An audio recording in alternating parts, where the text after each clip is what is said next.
Farmer's Agony. Adjapoku, a devoted cocoa farmer in the quiet town of Adamkram, had spent the last year tirelessly nurturing his farm. Every day before sunrise, he would walk the familiar path to his land, armed with nothing but his cutlass, watering can, and unshakable faith.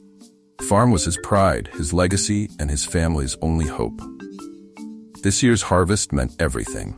It was the promise of school fees for his children, food for his family, and the means to keep the household running. Adjapoku had invested his all in this cocoa farm, believing that the harvest would be the answer to all his prayers.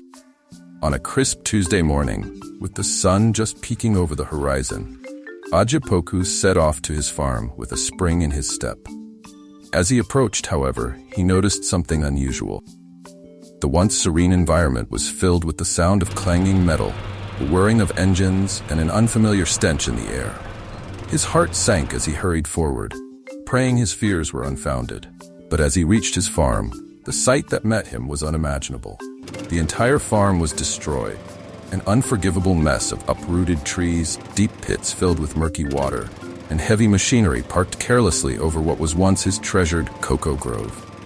Galamsey miners had invaded his land, tearing apart the rich soil and leaving behind devastation in their reckless pursuit of gold. The vibrant cocoa trees that Adjapoku had lovingly tended were now crushed and buried under piles of dirt and debris. His farm, his life's work, was reduced to a barren wasteland in a matter of hours. Adjapoku fell to his knees, his hands trembling as he clawed at the loose earth. Tears streamed down his face as he touched the mangled remains of his once thriving cocoa trees.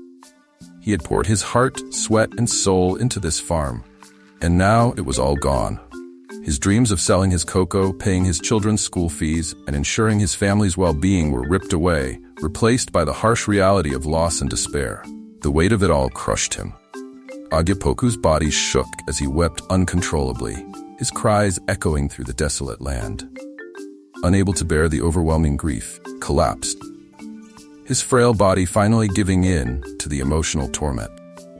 Neighbors found him lying motionless and rushed him to the town clinic, where he was admitted, his heart heavy with the sorrow of a farmer whose entire world had been destroyed by the ruthless hands of illegal miners.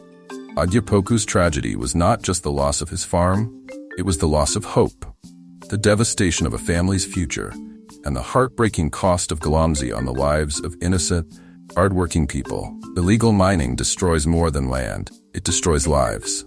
Help stop this. Like, subscribe, and share to spread the message.